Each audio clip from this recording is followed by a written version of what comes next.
Kymenlaakso on muutakin kuin metsää, jokea, betonia ja merenrantaviivaa.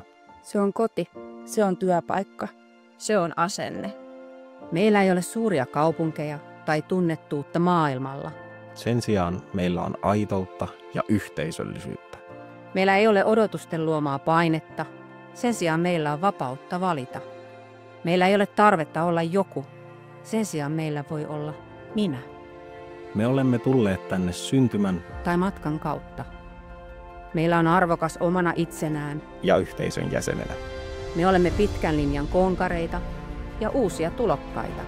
Meillä on luonnollista tilaa elää elämää ja työelämää. Ilman tarvetta esittää yhtikäs mitään.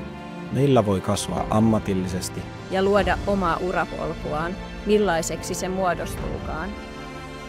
Me teemme yhdessä Kymenlaakson.